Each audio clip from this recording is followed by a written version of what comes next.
kegiatan kelas meeting di SMA Negeri 1 Bandung Mampu ini, kira-kira bagaimana sih pendapat dari para siswa? Berikut wawancara terkait dengan perasaan salah satu siswa yaitu Anugrah Hadijah. Selamat pagi Anugrah. Selamat pagi. Menurut Anugrah, kira-kira bagaimana sih pendapat dengan adanya kelas meeting?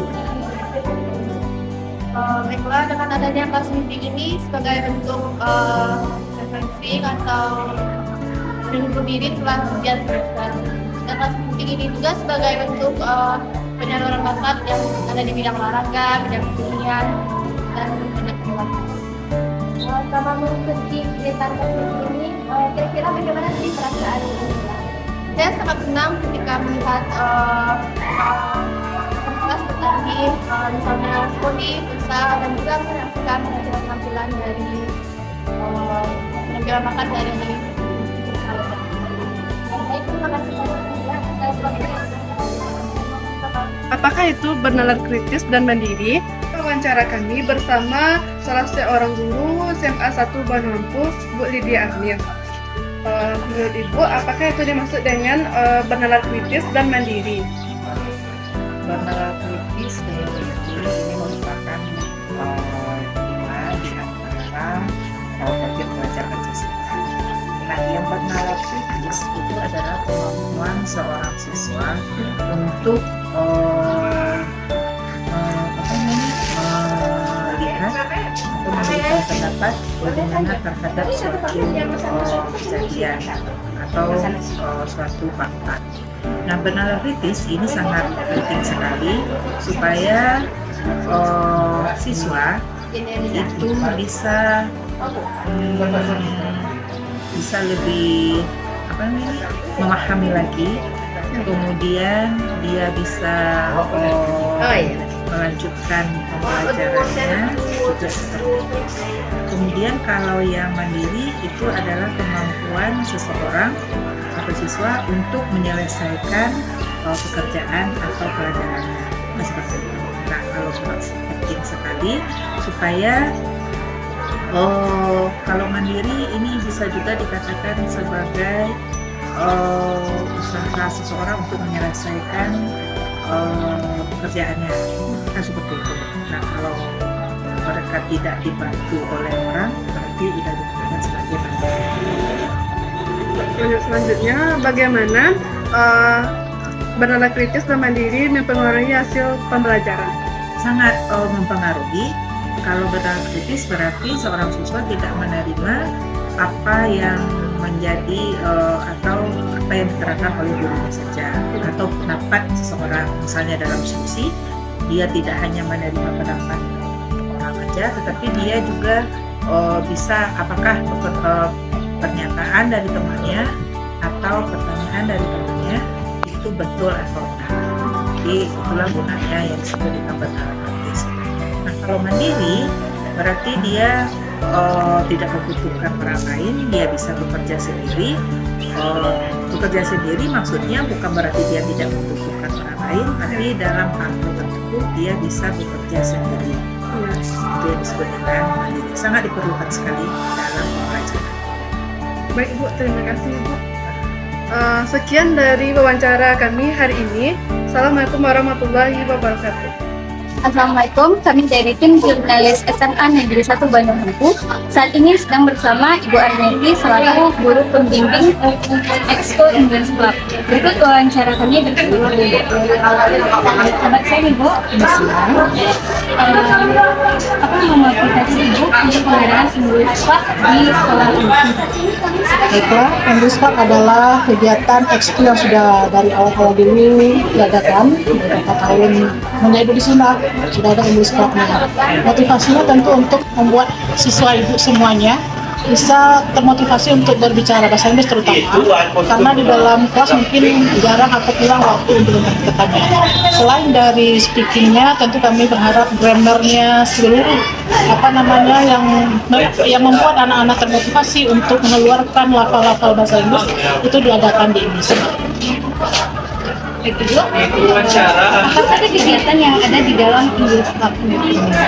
English Club ini sebetulnya hanya membuat anak-anak itu enjoy dalam berbahasa Inggris. Kami mengadakan memutar film yang berbahasa Inggris, kemudian ada melakukan nyanyi bahasa Inggris, melatih vokalnya, pronunciation-nya di situ. Kemudian ada menambah kosakatanya dengan Scrabble game. Scrabble game itu sangat diminati, jadi sudah disediakan beberapa buah Scrabble untuk belajar mereka. Selain Scrabble, kami juga memberikan tata bahasa yang sepertinya yang penting-penting di dalam bahasa Inggris. Itu kami berikan sedikit materi pembelajaran tata bahasa seperti tenses, kemudian struktur-struktur bahasa yang lain. Lalu menurut Ibu, apakah bisa berbahasa Inggris ini penting untuk siswa? Oh, sangat penting, Mak. Kamu harus termotivasi, jangan gara-gara orang lain, tapi coba dari dalam diri, motivasi diri untuk berbahasa Inggris. Karena dimana-mana pun, apapun kegiatanmu nanti itu bahasa Inggris sangat penting. Minimal nanti kamu mau jualan di Aur Kuning misalnya kan, itu nanti akan bersaing dengan orang-orang online yang sudah menjual produknya sampai ke luar negeri sana. Jadi kalau kita nggak berbahasa Inggris, kita pandai bahasa Inggris, berapapun modal kita besarnya kan rugi kita kan. Jadi ibu berharap bahasa Inggris itu memang harus kamu tingkatkan, tapi memang motivasi itu harus dari dalam. Kalau dari luar itu kurang termotivasi kita untuk Baik, terima kasih kepada Ibu Agni. Sekian wawancara kami bersama beliau. Assalamualaikum warahmatullahi wabarakatuh. Assalamualaikum, saya Indah dari Jurnalistik SMA 1 Bandung. Hari ini saya akan melaporkan kegiatan kelas meeting di SMA 1 Bandung. Di samping saya telah hadir Ibu Fatimika Rahmat. Saya ingin mewawancarai Ibu terlebih dahulu. Pertanyaan saya, mengapa sekolah mengadakan kelas meeting? Kelas meeting di SMA Negeri 1 Bandung itu sudah merupakan kegiatan rutin kita di akhir semester, semester 1 maupun semester 2, yang mana kelas meeting itu mengembangkan bakat Indonesia terutama di bidang bahasa. Itu makanya sudah merupakan program umum yang kita laksanakan di sekolah kita ini di akhir semester. Menurut pandangan Ibu, apakah murid-murid ini antusias atau terlalu hafal gitu dalam Untuk pelaksanaan kelas meeting di sekolah kita, mungkin ini sudah merupakan kegiatan dan para siswa juga sudah menunggu, karena di sinilah mereka dapat berekspresi, mereka dapat bersaing antar kelas bagaimana potensi mereka di bidang olahraga dan seni itu kita kembangkan. Lewat cabang-cabang yang sudah dirancang di program Analisis akan digelar setiap minggu tersebut. Dari kehadiran mereka kan kita lihat tuh siswa itu pada umumnya hadir sesuai dengan jadwal yang telah menurut Ibu, apa yang Ibu lakukan atau pihak sekolah jika murid-murid itu tidak mengikuti peraturan sekolah yang telah diterapkan hari ini pada aktivitas itu?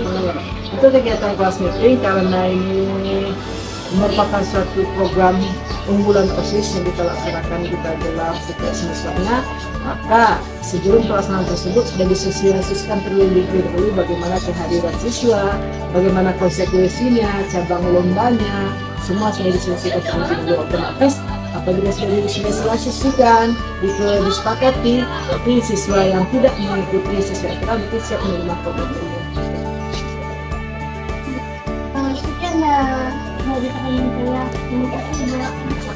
Sekian dari wawancara saya. Assalamualaikum warahmatullahi wabarakatuh. Kami dari Jurnalis SMA Negeri 1 Bandung. Hari ini kami telah bersama salah seorang ketua ekstrakurikuler yang ada di sekolah SMA Negeri 1 Bandung, yaitu ekstrakurikuler PTN. Bagaimana program kerja dari ekstrakurikuler PMR sendiri? Berikut wawancara kami bersama ketua ekstrakurikuler PMR Dinda Suci Ramadhani. Keselamatan serta kesehatan di dalam sekolah ini. Biasanya PMR disebut dengan peer leadership, yaitu contoh atau metode keterampilan hidup sehat bagi teman sebayanya. Biasanya di SMA ini para PMR disebut dengan PMR Wira yang berumuran sekitar 15 sampai 17 tahun. Para PMR ini melakukan pertolongan pertama kepada temannya yang cedera atau sakit, seperti teman-teman kita yang biasanya pada saat upacara mereka akan pingsan. Oke, karena PMR melatih anggotanya dalam menghadapi situasi darurat. dalam masa pelatihan, PMR SMA ini dilatih oleh PMI Kabupaten Agam karena para PMI tersebut sudah mendapatkan pengalaman yang lebih besar pada anggota PMR. Karena PMI sudah melakukan keadaan darurat lebih bahaya seperti korban jiwa dan korban jiwa yang sudah meninggal. Juga para PMI ini memberikan pelatihan supaya tidak panik atau cemas dalam menghadapi situasi darurat. Mengapa kita perlu mengembangkan rasa tanggung jawab, kemandirian, dan jiwa sosial di dalam ekstrakurikuler PMR sendiri? Karena para anggota PMR ditanamkan sebuah prinsip yang dapat dibuat, yaitu kemanusiaan, kesamaan, kenetralan, kemandirian, kesukarelaan, kesatuan, dan kemesraan. Dari hal 7 prinsip tersebut, para anggota PMR harus berjiwa sosialisasi dalam membantu para korbannya, tanpa memandang status dan kasta dari korban yang dibantu. Para anggota PMR harus membantu para korban membantu para korban sesuai dengan kemampuannya tanpa dipaksakan. Jika kalau dipaksakan, korban yang dibantunya akan tambah mengalami cedera. Sekian wawancara dari kami, kembali ke studio. Assalamualaikum warahmatullahi wabarakatuh. Kami dari tim jurnalis SMA Negeri 1 Monohampu. Hari ini kami telah bersama Ibu pembimbing dari Lomba Solosong bernama Taniati. Baiklah, bagaimana pelaksanaan program Lomba Solosong ini? Berikut wawancaranya. Kami ingin mendapatkan dari pertanyaan dari Ibu. Pertama, apa yang menjadi kendala bagi Ibu dalam melakukan Lomba Solosong ini? Dalam Solosong ini sebetulnya tidak ada kendala karena OSIS sudah menghandle semuanya dan sepertinya peminatnya banyak. Setiap lokal mewakili, tidak ada yang tidak tampil. Setiap lokal ada 18 lokal, semuanya ada yang mewakili. Bahkan ada yang ingin 2 orang per kelasnya mau ikut. Tapi ya namanya juga persyaratannya 1 per kelas, jadi tidak ada kendala sih. Paling kendala kemarin itu persiapannya, karena dia membutuhkan alat-alat yang banyak kan, mic-nya segala macamnya itu, tapi dihandle oleh OSIS dengan baik. Bagaimana Bapak Ibu menentukan pemenang dari Lomba Solosong ini? Untuk pemenang lomba, kita mengundang 1 orang juri luar sekolah, namanya Pak Didi ya, kemudian yang di dalam guru kesenian. Jadi tidak yakin itu akan perlombaan ini akan jujur dan fair, dan mudah-mudahan kita dapatkan pemenang yang benar-benar talentanya bisa dibanggakan. Apa yang menjadi minat utama bagi peserta terlibat di lomba ini menurut Ibu? Ya, kalau dari peserta itu kayaknya minatnya itu memang mereka mempunyai hobi yang tinggi terhadap vokalnya, dia mampu tapi dia tidak tahu harus menampilkan di mana. Jadi mungkin itu yang memotivasi mereka untuk tampil kapan lagi kalau nggak di sekolah kita tampilkan suara yang indah mereka. Dan tadi Ibu lihat memang bagus suaranya. Mudah-mudahan kita dapatkan bakat-bakat yang lebih baik nanti ke depannya. Berikutnya, kapan hasil pengumuman Lomba Solosong ini akan diumumkan? Lomba ini seperti lomba-lomba yang lain, itu akan diumumkan bersamaan nanti ya dengan hasil lomba yang lainnya. Jadi sabar dulu menunggu siapa yang akan menjadi pemenang. Baik, terima kasih atas jawabannya. Jawaban dari kami.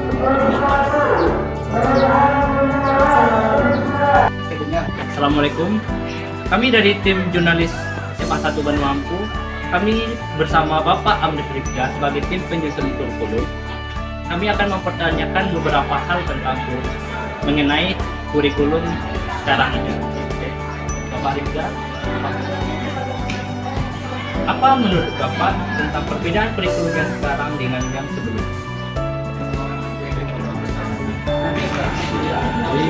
Bapak akan mencoba menyelesaikannya. Kalau kita lihat kurikulum sebelum ini kan kurikulum 2013, sementara kurikulum yang sedang berjalan saat ini adalah kurikulum Merdeka. Nah, sebenarnya kurikulum Merdeka ini adalah proses penyempurnaan dari kurikulum 2013. Hanya saja pada kurikulum Merdeka ini adanya kebebasan ataupun melakukan proses pendidikan itu kita berdasarkan kondisi nyata yang ada pada kita. Sementara kurikulum 2013 sedikit agak ragu karena kita dipandu dengan aturan yang itu dari pusat. Sementara kurikulum 2013 ini memang ada panduan, tapi kita di bawahnya artinya guru ataupun sekolah bisa melakukan modifikasi sehingga kurikulum yang kita laksanakan itu sesuai dengan kondisi yang ada di sekolah kita ini, baik materi yang akan diberikan kepada siswa maupun apa saja yang akan dikembangkan oleh sekolah terhadap siswa. Itulah perbedaannya, sehingga kurikulum merdeka ini merdekanya adalah merdeka menyusun apa saja yang kita butuhkan sesuai dengan yang ada di sekolah dan tidak tidak menyalahi atau keluar dari aturan yang diberikan dari pusat. Lanjut ke pertanyaan kedua, menurut Bapak, bagaimana perkembangan kurikulum dari tahun sebelumnya sampai sekarang? Perkembangannya, kalau kita lihat kan kurikulum merdeka ini sebenarnya sudah dimulai 2 tahun yang lalu. Jadi proses perjalanannya itu artinya kita tidak total langsung dilakukan perubahan. Kita diansur-ansur mulai dari kelas 10 terlebih dahulu sehingga kelas 10 tahun berikutnya baru kelas 11 dan tahun ini akan merupakan proses pelaksanaan yang total lagi sehingga semua kelas itu sudah merupakan kurikulum 2013. Jadi dilakukan secara beransur-ansur sehingga tidak ada hal-hal yang sifatnya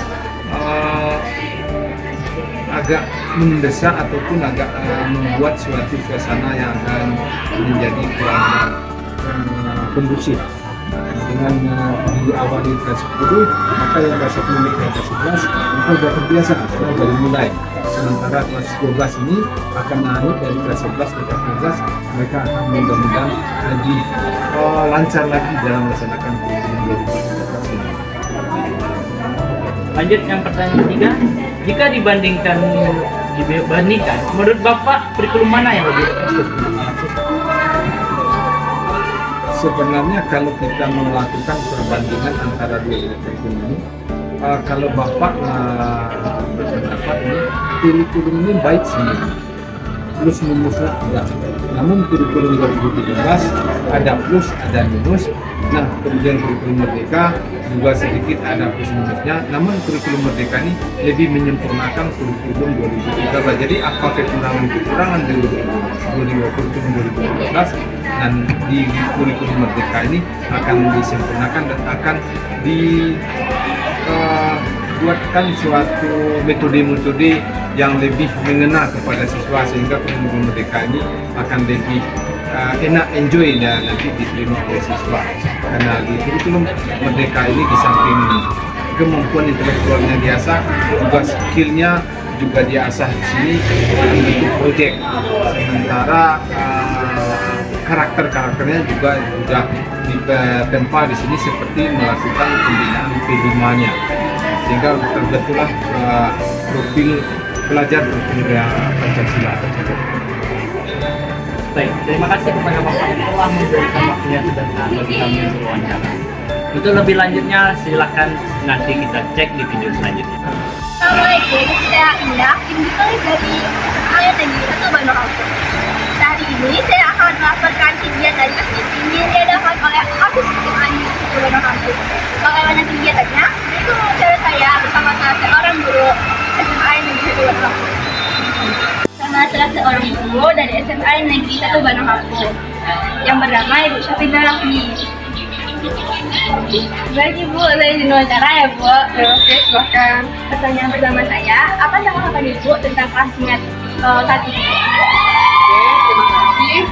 Menurut saya, kelas meeting ini merupakan ajang yang sangat berguna bermanfaat bagi para siswa untuk refreshing setelah penat kita ujian gitu kan. Kemudian juga bisa membangun kerjasama, komunikasi, silaturahmi antar kelasnya, bahkan juga dengan teman-teman yang ada angkatan atas. Siswa ini dan di bawahnya dari kelas 10 bisa jadi kenal dengan siswa kelas 11, kelas 11 juga bisa jadi lebih kenal lebih akrab dengan siswa kelas 10 itu sih. Kalau tanggapan Ibu, Berapa sih pendapat sekarang? Oh, kalau misalnya penilaian saya dari 1 sampai berapa? 1 sampai 10. 1 sampai 10. Insya Allah 9 deh. Soalnya semuanya terlihat bersemangat gitu kan, dan juga mereka antusias setiap kelas namanya ya, mengusung perwakilannya untuk jadi peserta setiap cabang dari perlombaan kasmiting kita. Jadi semuanya nampak tidak ada yang acut-acut, tapi semuanya berkontribusi dan menikmati. Kita lihat deh, mereka ketawa, mereka happy gitu kan, gitu ya. Nilainya 9 kalian. Terima kasih atas wawancaranya buat hari ini. Mahal waktunya ya, Bu. Oke, sama-sama. Good luck. Saya Lina dari tim jurnalis SMA Negeri 1 Bandung Hampung. Hari ini saya akan melaporkan kegiatan kelas meeting yang diadakan oleh OSIS SMA Negeri 1 Bandung Hampung.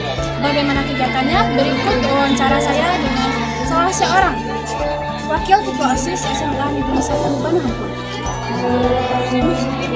Siapa yang terlibat dalam kegiatan kelas meeting ini?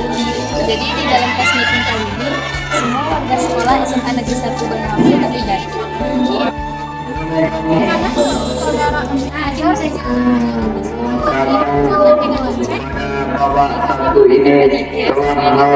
Punya masing-masing yang bisa digunakan untuk melakukan gabungan, yang lebih bisa digunakan mereka saling berkolaborasi untuk membantu agar acara ini tetap berjalan. Saya Lina dari tim jurnalis SMA Negeri 1 Bandung Hampung. Hari ini saya akan melaporkan kegiatan kelas meeting yang diadakan oleh OSIS SMA Negeri 1 Bandung Hampung. Bagaimana kegiatannya? Berikut wawancara kami bersama salah seorang panitia OSIS, yaitu dengan saudara Tiara. Baik, Tiara. Bagaimana pendapat Tiara jika salah seorang panitia atau seorganisasi Tiara tidak mengikuti atau tidak bekerja sesuai bidangnya? Tindakan yang akan saya lakukan kepada saya tersebut ya, pertama saya akan menegurnya terlebih dahulu, dan jika dia tidak melaksanakan tugas dan tanggung jawabnya, saya akan melaporkan kepada ketua Selanjutnya, menurut Tiara, perlombaan apa yang paling banyak penontonnya dan yang paling heboh? Menurut saya yang paling banyak penontonnya dan paling heboh adalah pada permainan perlombaan voli, karena di sana saya lihat penontonnya banyak dan sangat antusias dalam menyaksikan perlombaan tersebut. Oke, baik. Terima kasih atas waktu dan tempat Tiara saat ini. Sekian dari wawancara saya, kembali ke stadion. Assalamualaikum warahmatullahi wabarakatuh. Kami dari tim jurnalis SMA Negeri 1 Bandung Hampung. Hari ini kami sedang bersama dengan Ibu Meriza selaku pembina PMR di SMA Negeri 1 Bandung Hampung. Bagaimana wawancaranya mengenai program ekstrakurikuler ini? Berikut wawancara. Apa saja ya program dari kegiatan ekstrakurikuler PMR yang sedang berlangsung pada semester kemarin? Semester kemarin, semester 1. Iya. Semester 1 materi pengenalan tentang PMR, tentang pertolongan pertama, terus prakteknya bagaimana menolong korban yang patah-patah. Kemarin itu fokus ke pembidayaan ya Ibu. Oke. Menurut Ibu pribadi apa saja ya kekurangan dari ekskul ekstrakurikuler ini dari semester kemarin itu, Bu? Waktu, kita keterbatasan waktu, terus kadang juga narsum kami, pelatih kami karena memang dari PMI, jadi kadang ada kesibukan yang lain, jadi tidak optimal pelatih ini datang setiap minggunya, jadi beberapa materi masih banyak yang tertinggal. Kemudian peminat untuk ekskul PMR ini semakin lama semakin menyusut, terlebih kemarin ini kami tidak ada anggota yang laki-laki, kemudian muncul ada 1 orang laki-laki, dan memang kami sangat sedikit sekali yang laki-laki, padahal kalau kita pikir untuk kegiatan kepala merahan ini memang sebenarnya butuh tenaga relawan dari laki-laki. Kalau kita lihat di lapangan yang sebenarnya ya, setelah ini dari PMR Wira ini, kemudian banyak yang mendaftar di KSR. Keanggotaan KSR sama PMI itu justru banyak yang anggotanya laki-laki. Nah, cuman kita di SMA ini peminat dari laki-laki itu justru yang kurang. Itu yang beberapa tahun belakangan ini yang menjadi tanda tanya besar, kenapa yang laki-laki tidak berminat untuk ikut kegiatan PMR itu. Apa mereka pikir karena yang perempuan ini kegiatannya jadinya kegiatan yang sepele saja gitu. Cuman itulah jadinya gitu. Oh, baik Ibu. Terus dari hal kekurangan tersebut ya Ibu, bagaimana tindakan sekolah untuk mengurangi yang namanya kekurangan dari ekskul tersebut Ibu? Mengurangi, ya, mencari solusi mungkin gitu kan. Kita kalau sampai sekarang kita masih membuka kesempatan kepada siswa-siswa yang berminat untuk kegiatan PMR ini gitu kan. Jadi pendaftaran, kalau biasanya pendaftaran ini ada rentang waktunya, kalau kami buka sepanjang waktu. Jadi kalau misalnya sepanjang perjalanan ada yang berminat masuk, setelah mereka melihat kegiatannya ada juga, ternyata ada asik-asiknya gitu, mereka pikirkan, mereka lihat, mereka pikir, lalu mereka datang pada kami berminat, kami terima saja gitu. Karena memang sebenarnya kegiatan ini tidak hanya maksudnya ini sebenarnya untuk bekal mereka juga pada dasarnya nanti untuk bagaimana mereka menolong keluarga atau orang-orang terdekat mereka jika terjadi suatu hal yang tidak diinginkan gitu. Oh, seperti itu ya. Oke, terima kasih. Demikian laporan kami, kembali ke studio. Assalamualaikum, saya Elsa dari tim jurnalistik SMA Negeri 1 Bandung. Kali ini saya bersama dengan Bapak Ari Supati selaku Bapak Kepala Sekolah dari SMA Negeri 1 Bandung. Bagaimana tanggapan Bapak terhadap PPDB yang akan dilangsungkan nantinya? Berikut penjelasannya. Baik Bapak, saya ingin bertanya kepada Bapak, apakah Bapak berkenan memberikan waktunya untuk menjawab pertanyaan saya? Yang terkait dengan masalah PPDB. Insya Allah kita akan melaksanakan PPDB tanggal 24 Juni 2024 dan berakhir nanti tanggal 8 Juli 2024. Nah, sebagaimana yang kita ketahui bahwasanya SMA Negeri 1 Bandung adalah salah satu SMA yang menjadi tujuan atau sekolah favorit untuk Kabupaten Agam. Untuk itu kita akan melaksanakan persiapan terkait dengan masalah PPDB. Nah, kita ada beberapa metode dalam pelaksanaan PPDB. Ada jalur afirmasi, ada jalur zonasi, jalur pemindahan orang tua, dan jalur prestasi. Jadi langkah-langkah kita menyiapkan segala sesuatu, dan kemudian kita akan buka posko di samping sekolah untuk memberikan penjelasan kepada orang tua siswa atau siswa calon peserta didik baru yang mungkin belum mengetahui teknik-teknik penerimaan siswa baru. Pertanyaan selanjutnya, apa usaha yang dapat dilakukan oleh sekolah agar sekolah kita ini menjadi sekolah favorit, tidak hanya di Kabupaten Agam, namun juga dikenal oleh sekolah lain dan juga menarik bagi siswa? Perlu kita ketahui, salah satu langkah kita untuk meningkatkan prestasi sekolah agar menjadi sekolah yang menjadi tujuan oleh masyarakat Kabupaten Agam adalah memberikan pelayanan prima kepada siswa sesuai dengan tuntutan kurikulum KTA kurikulum Merdeka, yaitu memberikan kesempatan kepada siswa untuk berkreasi di SMA Negeri 1 Bandung, memberikan kesempatan mengembangkan bakat-bakat, mengembangkan minat Dan yang sangat penting adalah kita memberikan bimbingan belajar kepada kelas 12 atau kelas 3 untuk masuk perguruan tinggi. Alhamdulillah untuk tahun ini kita yang melalui SN saja itu sudah hampir 120 ya yang diterima di perguruan tinggi negeri, ya, belum lagi SB dan mandiri. Bapak, terima kasih atas pertanyaannya Pak. Terima kasih juga telah meluangkan waktunya untuk kita Oke, berbincang. terima kasih. Ya. Assalamualaikum. Oke. Saya Cinta.